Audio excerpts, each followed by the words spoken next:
Мысалы, мына жерде имам ибн Али рахмаулла айтады, енді жақсы көр деп біреуге жүктеу дейді, таклифун би мухал дейді. Ол мүмкін емес нәрсені жүктеу дейді. Алла тағала ла юкаллифуллаху нафсан илля вусаха.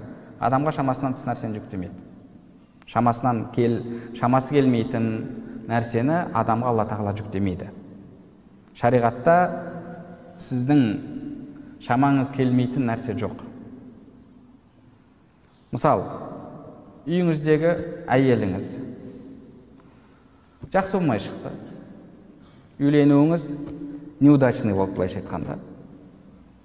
Мінезі нашар, қарсы келеді, айтқаныңыз істемейді, үйіңізді таза ұстамайды, бетіңізге бажылдай береді. Енді сіз оны іште жек көріп кетесіз ғой.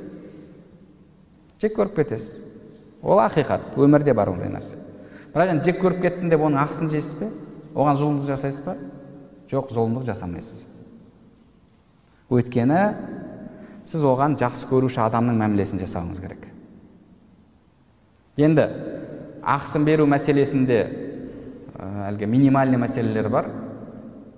Одан артығы бар, тағы да ішінде міндет болғаны бар, міндет болмағаны бар. Енді ол екінші мәселе. Бірақ сіз жалпы оны жақсы көруші адам ретінде мәміле жасауыңыз керек.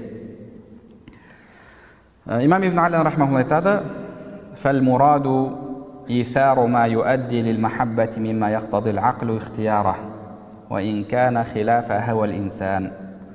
Енді сенің нәпсің жақсы көрмей тұрса да, бірақ махаббатқа алып келетін, араларыңда махаббаттың болуына алып келетін істерді істеу дейді. Ол сенің нәпсіңе жақпай тұрса да дейді. Мысалы, ауру адам дәрі ішеді, емделеді.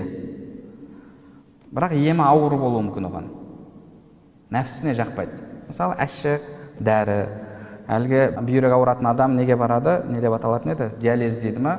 Оның өзі ауыр, сондай қиын.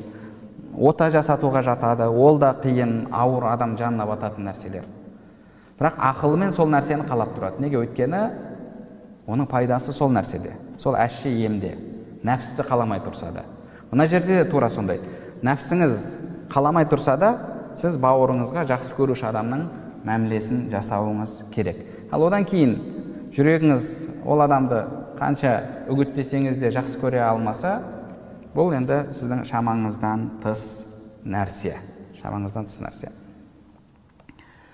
Хадисті имам Бухари, муслимдер риуаят